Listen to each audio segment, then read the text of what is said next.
Welcome, everyone, to the Best of Markham podcast, brought to you by me, Igor Klibanov from FitnessSolutionsPlus.ca, your personal trainers for chronic conditions.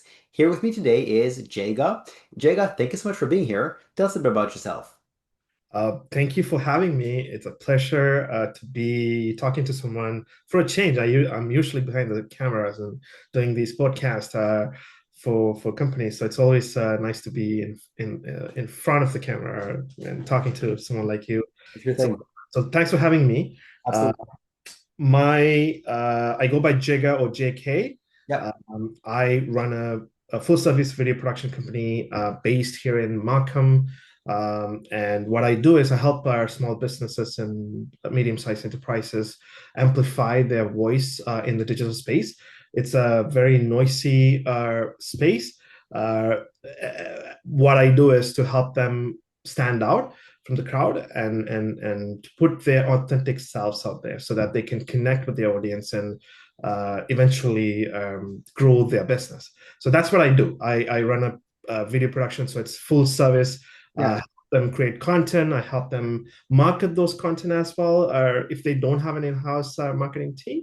And I've been doing that for the past 15 years as a freelancer. And 5 years ago, I started this company called Jammbu. And I keep doing what I enjoy doing. Awesome. Awesome. How'd you get into video production? How'd you get to be a video producer? I've always had a passion for creativity. Earlier in my career, I had a different job in a completely different field, but I got into graphic designing. I really enjoyed designing. I had an eye for a good, balanced, effective design.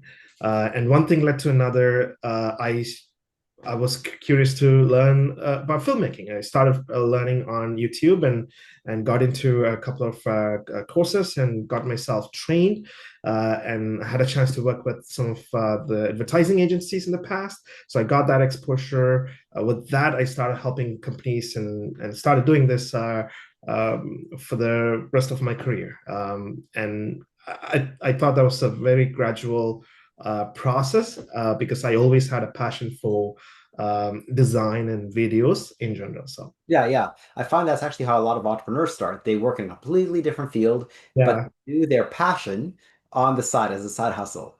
Then right, right, they find out that I really, really like this side hustle. I want to put more hours into it, but I don't know right. if I can leave my other job behind. They have expenses, mortgage, rent, whatever. Um, Eventually they start putting more and more time and effort into the side hustle till it becomes overtakes their main gig, and then they go full in all in on that. So very, very common story. It's actually very similar for me. Like, although I wasn't working as something different, I was still working as a personal trainer, but I was working as a personal trainer as an employee and also as a side hustle, and eventually that became the full-time thing. Very interesting stuff. What do you like? That's cool. Yeah. Yeah, what do you like most about video production? I'm sorry, say it again. What do you like most about video production? Like, okay. It's the fact that I get to talk to people, hear their story, and help them put it out there in the best possible way. So they, first of all, look good, and they sound great, and be the best of themselves, best version of themselves out there to connect with their audience, their potential customers. So I think the human aspect of video production is what I really enjoy Yeah. most. I got a chance to work on a couple of documentary projects, which is where my heart is. To Apart from helping businesses, even the business side of things, I do approach the way I would approach a documentary. So I'm documenting a business, a brand story, and I'm help them amplify that story. So that's the part I really enjoy, connecting with people and tell their story. Yeah. Sounds like a lot of a lot of fun. You get to meet a lot of entrepreneurs. Yes, that's right. I get to meet a lot of people, talk to a lot of people, even though I enjoy being behind the cameras and doing all the technical hats. Being an entrepreneur, you got to wear different hats. Time to time, I get to bring my full crew to do different aspects of filmmaking. But I work with old budgets, so there were times that I had to just show up myself and get the whole thing done. So I get to wear different hats. So even in the midst of taking care of sound design, the recording, the lighting, the scene, in the midst of all that, I think I really enjoy talking to these folks and get to know their stories. Yeah, absolutely. Very rewarding. And so that's what you like most about video production. What about entrepreneurship? What's attractive to you about entrepreneurship? I I think the hustle. The hustle part is not saying that for the sake of it, but it's painful. It's tiring. You almost work more than what you would do in an 9 to 5. That 100%. happens most of the times. But I think at the end of the day, it's rewarding. You're actually working for yourself, and you get to see the fruit of your labor. And when you experience that, when you get to experience the outcome that you produce by helping these folks, I think that's the part I'm really glad and I'm happy to be part of. Yeah, yeah. Now, when you say the hustle, what do you mean? Building something for yourself. Okay, gotcha. When you are building something for yourself, you got to do pretty much everything when you're starting, especially at the early stage. You got to work really hard. Uh, Instead of a paycheck, now you're doing that for yourself. Yeah, Like I said, you'll most likely end up working more than you would put in more hours than you would do at a 9 to 5 jobs. But yeah, people might say that you dictate your own terms, you work in your own hours. The truth is, if you're building something for yourself, you're going to be working, you're going to be putting so much effort and time. yeah, Uh, and some businesses might take a little longer and more time than the others, but still, you have to put in that work. So, yeah, yeah. I actually heard one entrepreneur say, I don't have a 9 to 5. I have a when I open my eyes to when I close my eyes. very true, very true. Very true entrepreneurship. And yeah, you get to make your own hours. However, you also have clients, their hours matter too, right? Very true. So it's yes, you get to make your own hours, but in conjunction with the clients. Right. Now, what do you do for marketing? How do you find new clients? How do I? So, irony is that a lot of times I don't market myself, even though I help companies market themselves. Most of my business is coming from my existing clients. Hmm. Referral based for the longest of my career. Yeah, Been supporting, have a bunch of clients who've been with me since the beginning. right, So I try to do a really good job with the production. I try to service them with my best and help keep them happy. So they not only come back, so the repeat business, but also they refer. So a lot of my clients, I would say, majority of my business is through my existing clients. got it.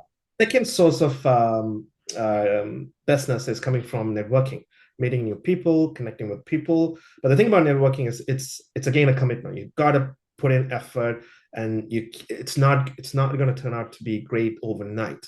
Right. You go to a networking event and expect to get business with one or two meetings. It's a long shot. It's a long game.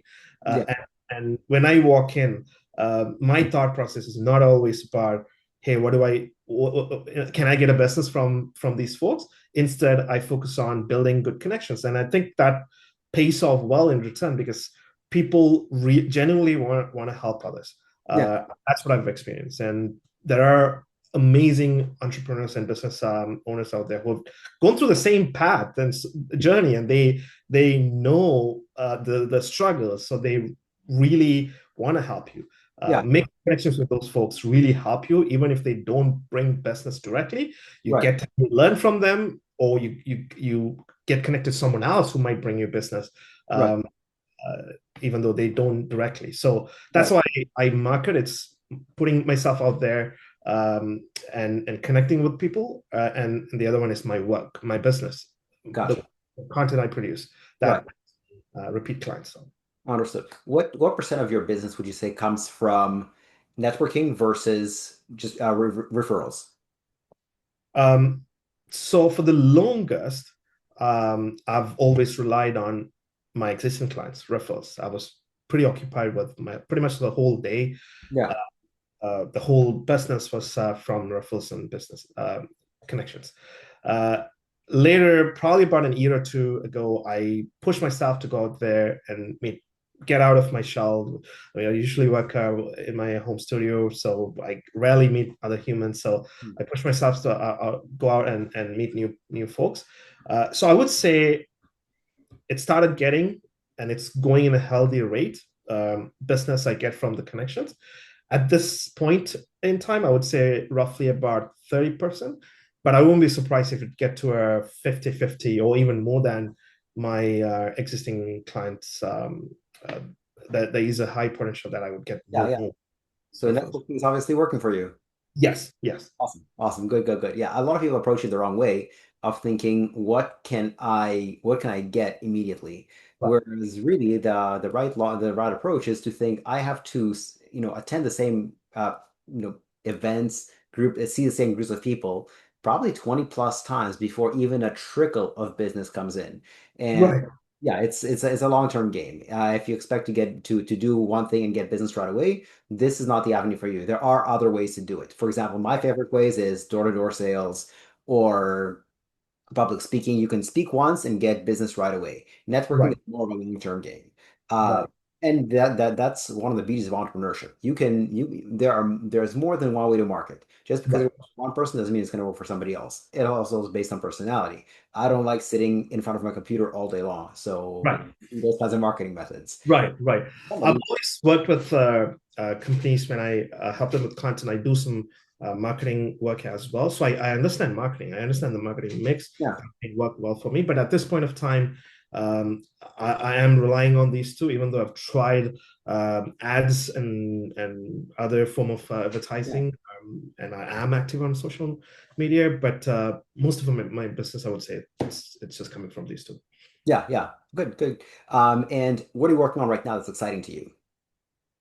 Right now I am working on a couple of documentary work for a not-for-profit, Yeah, which is I'm very excited about, mainly because of the type of work this not-for-profit does, and the impact it has on the community.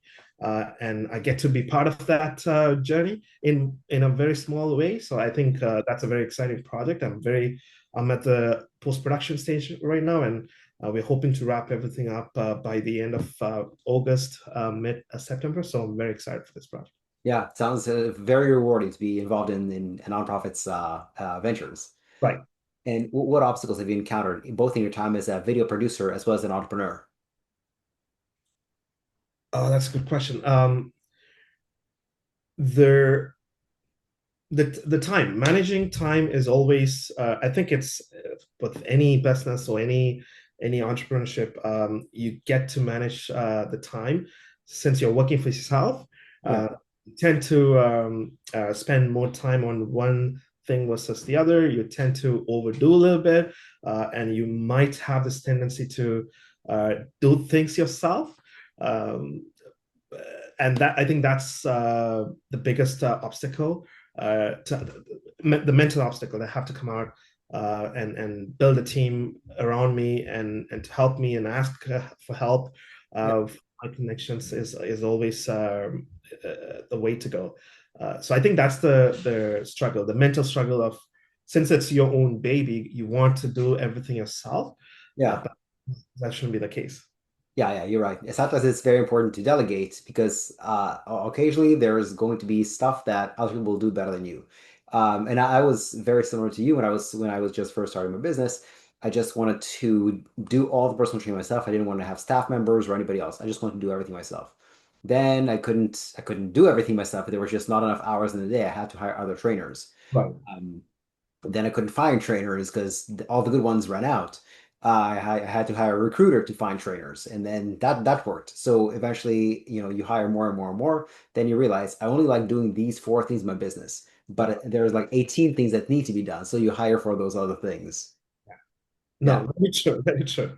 yeah, yeah. I hear you. Now, what are you doing in your free time? Sorry, say it again. What are you doing in your free time? My free time is with my 2-year-old. Oh, It's keeping me busy. I tend to say I don't have free time. Now it's the day is filled with work, and then the time I spend with my little guy, that's yeah, that's mostly what I do. beautiful. What kind of stuff do you like to do with your little guy?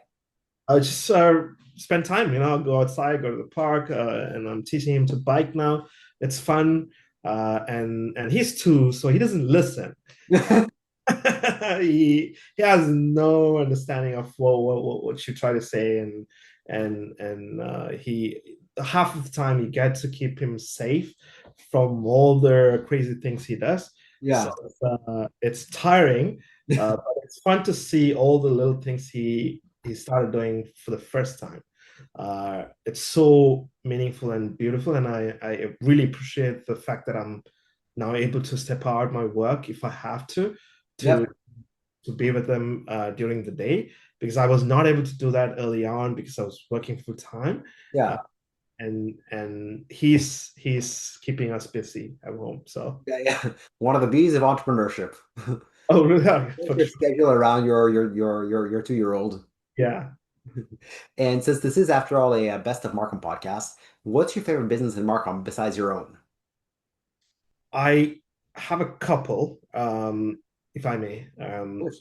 So there are businesses who help, like I said, the business that genuinely support fellow businesses. And I really want to give a shout out to Markham Village, where I'm a member, and it's the community aspect that I'm really appreciate, and the support they give to each member.